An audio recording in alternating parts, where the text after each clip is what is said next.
the cockpit's not answering. Somebody's stabbed in business class. And I think there's mates that we can't breathe. I don't know. I think we're getting hijacked. Is that American 11 trying to call? Buddy, we have some planes. Just stay quiet and you'll be okay. We're turning to the airport. And who's trying to call me here? American 11, are you trying to call? Nobody move. Everything will be okay. If you try to make any move, you'll injure yourself and the airplane. Just stay quiet. Hey, can you look out your window right now? Yeah. Can you see a guy at about 4,000 feet, about 5 east of the airport right now? Looks like he's... Yeah, I see him. You see a guy, look, is he descending for the building also? He's descending really quick too, yeah.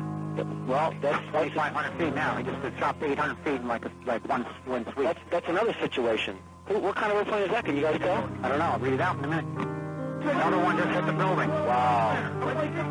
Wow. Another one hit it hard. Another one just hit the worst fate. I'd say the whole takes about, looks like 6, 7 floors were taken out. And there's more explosions right now. Hold on, people are running. Hold on just a moment. We've got an explosion inside. The building's exploding right now. You got people running up the street. Okay. I don't know what's going on. It's as close as we can get to the base of the World Trade Center. You can see the firemen assembled here, the police officers, FBI agents, and you can see the two towers. A huge explosion now, raining debris on all of us. We better get out of the way!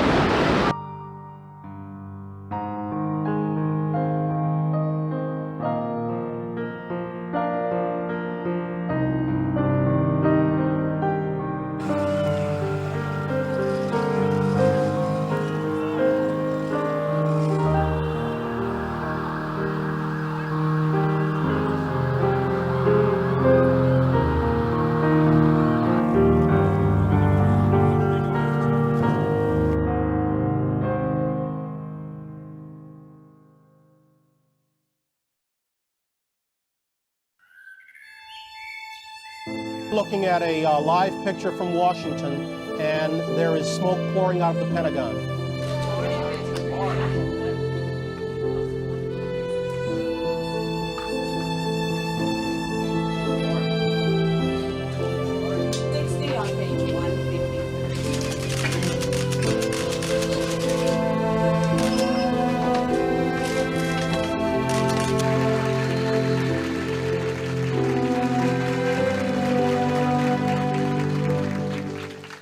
Ladies and gentlemen, this is a difficult moment for America.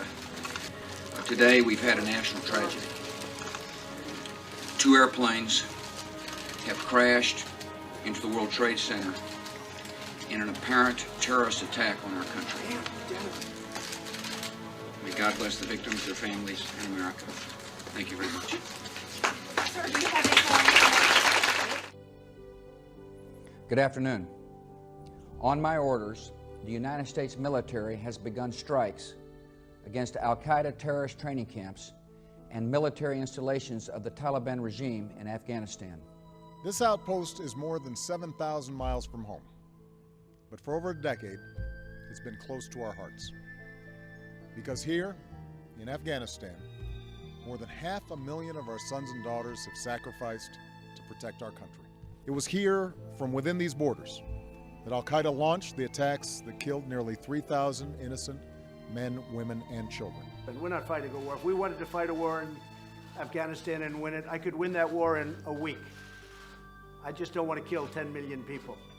Does that make sense to you? I don't want to kill 10 million people. This is an ABC News special report. I'm speaking to you today from the Roosevelt, the Treaty Room in the White House.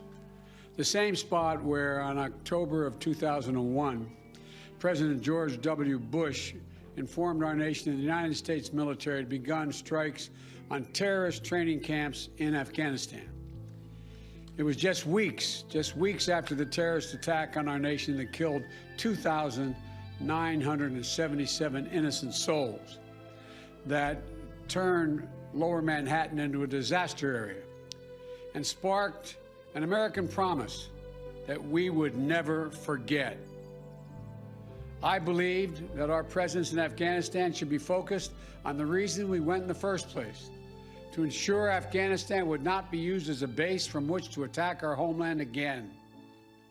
We cannot continue the cycle of extending or expanding our military presence in Afghanistan, hoping to create ideal conditions for the withdrawal and expecting a different result. I've concluded that it's time to end America's longest war.